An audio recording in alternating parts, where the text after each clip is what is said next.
This is Jessica Allison discussing Zofran and medications for HG.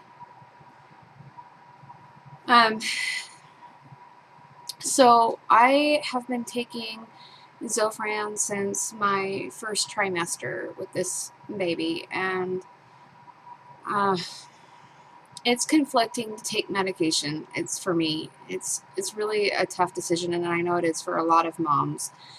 You just never know if this is going to be the thing that screws your kid up, whether it's right away or later in life. And so you have to weigh the pros and cons and the risks and benefits of taking a medication when you're pregnant.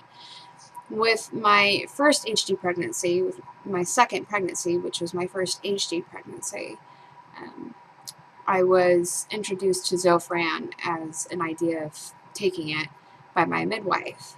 And I declined because at that point, I just didn't want anything to do with anything that wasn't going to be a natural pregnancy and a natural birth. And I was nervous to take any meds during pregnancy. And so I was hesitant before even understanding what Zofran was or how it could help me.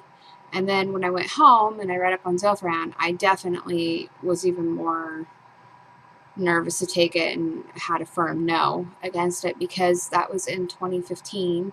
That pregnancy went from 2015 through 2016, and at that time there was a lot of information online, just like there is now, about lawsuits against GlaxoSmithKline, who's the manufacturer of Zofran, because of birth defects that are associated with taking Zofran.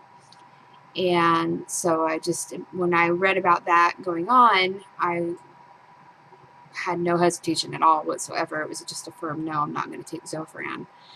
Um, but fast forward to this pregnancy, this current pregnancy right now, I had decided that, whatever I needed to do to get through HG, I would do because I had gone through such hell with my first HG pregnancy.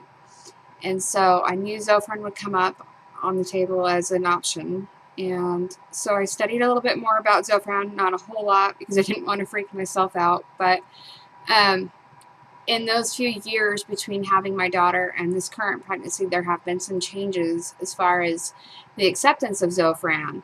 So there's been, and I don't know, I haven't really dug my heels into researching the drama that's gone on with Zofran, but apparently it's, a lot of OBs are okay with prescribing it simply because the rates of birth defects that come from taking Zofran is still really low compared to the success rates of women that are taking Zofran for HG. And it's a go-to. Every doctor I've talked to, whether it was the ER or at a quick care or my OB office, they all seem to agree. And the nurses that I've talked to, which there's been so many nurses I've seen during this pregnancy, is that it's really common to use Zofran for HG, and very rarely have they associated anything with Zofran causing birth defects. So anyhow, when I went into the hospital the first time, my first ER trip with this pregnancy, I was really scared because I knew I was going to need to take some kind of medication, and there's just not a lot that makes any pregnant woman feel really secure in taking medication while they're pregnant. You just kind of have to do what you have to do to survive if you're dealing with a high risk pregnancy or some sort of illness in your pregnancy. And so I did agree to take Zofran, and just kind of had to push it down in the back of my mind that this may or may not be a problem for me or my baby, because it can cause problems for the mother too, because the way it works with serotonin levels in the body, it can uh, bring on issues with like a serotonin syndrome or something like that, where your body's making too much serotonin. There's information that says that Zofran doesn't mess with serotonin levels in the body, so there's that too, and that it works different in the body and it doesn't affect serotonin levels. So there's so much back and forth with Zofran. Um, you can look all day long and you can see pros and cons for it, and one argument against another for it and against it. So at the end of the day, it comes down to what's going to help me get through this pregnancy and the constant vomiting. And I, when I started taking the Zofran, it helped. I mean, I was throwing up like 40 plus times a day, and it started to reduce the amount of times I was throwing up. Now, it didn't even scratch the surface level of helping me with the nausea. I mean, that took forever. I'm just about like 8 months pregnant now, and it's getting better. I'm definitely not throwing up near as much, and I don't deal with the nausea near as much as I was in the first and second trimester. Um, and I've tried other medications as well, like Phenergan and Reglan, and the Unisom B6 combo. And there's been some other ones that I was given at, ERs through IV fluids, and I don't remember all of them, but Phenergan and Reglan I remember. I didn't care for Reglan. Didn't really do anything for me. Phenergan knocks me out. It makes me really tired, like comatose, and I can take a dose and be like just out of it for a couple days and just want to sleep. So I have a 3-year-old running around, and any medication that's going to make me overly sleepy is going to be way too difficult to cope with, on top of throwing up and already being tired from pregnancy. So that's why I opted to take Zofran as well, is because it's like the only medication that I know of that doesn't cause the drowsiness that so many other anti-nausea medications cause. And I need to be able to still be coherent being at home with my toddler. So Zofran it was. And although, it's never completely gotten rid of the problem or anything, it's definitely not a cure. It's helped. There's been times where it helps take the edge off. And I had to start off slow. My doctor was hesitant to prescribe it at first. And we had tried some other things prior, like Phenergan and the Unisom, but I was just so tired and out of it on those.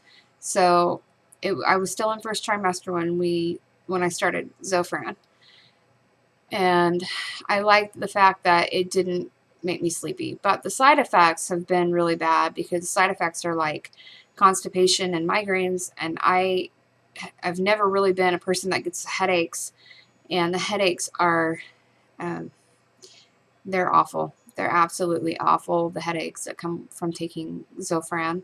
And then the constipation. I didn't know Zofran caused constipation. It wasn't on my radar. And so when I started it back in June, because I had started it really early in first trimester actually, but I hadn't had a bowel movement in like 4 weeks, and I was in the ER, super sick, really impacted, and just miserable. And I wasn't told, that this could be a problem, and so I wasn't taking any laxatives or stool softeners or Miralax or anything else to help me get through those side effects of Zofran. And I am still on Zofran, I'm in my 8th month, or heading into my 8th month, and so I'm still taking it. My dose has always been 4 milligrams, and I had started off with 4 times a day, and so now I'm down. I only take like 1 or 2 a day, and it's enough to get me through. I still throw up, but I try to reduce the amount, to just whatever the bare minimum I can handle getting through the day with, just because it is medication. And although it seems like so many women have a lot of positive things to say about Zofran and that their babies are okay, there's still that voice in the back of my head that is worried about taking medications while being pregnant. So that's, my experience with medication with HG. And then, of course, with insurance and everything, there's some medications that are like $400 or $500 for a fill, and that's with insurance. So those ones weren't even an option for us. Zofran has been covered by our insurance, which is awesome. But you can't lose your prescription or anything like that, because if you have a time limit on your Zofran, like how often it can be prescribed, and so it's controlled. And like one time in the beginning of the pregnancy, I think it was like right towards the end of first trimester, I went in to pick up my prescription for Zofran, and I think it was like my second or third refill. And it was supposed to be the disintegrating tabs because the ones that I had to swallow were really hard at the time because I couldn't keep a drop of fluid down. So I would just start the medication. And on top of that, the medication in the pill form would just take forever to work. And it was never near as efficient as taking a disintegrating tab. So I went to the pharmacy and they had given me just the regular tablets. And so I tried to get another prescription and it was kind of difficult. So that I could have it replaced with a disintegrating, but our insurance did end up still covering that, which was really great. So that's been helpful.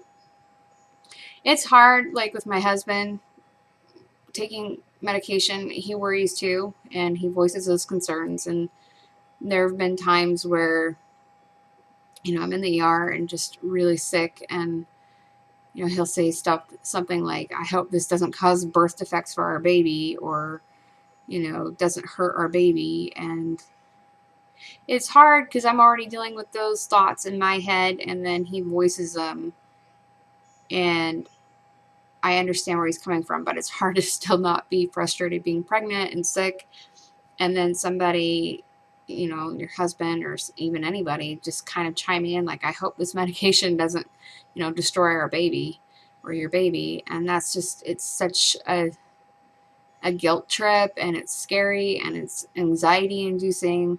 Um, So it's not an easy decision to take medication being pregnant, and you end up at the end of the day deciding, what are you going to do to get through and survive it when it gets so bad.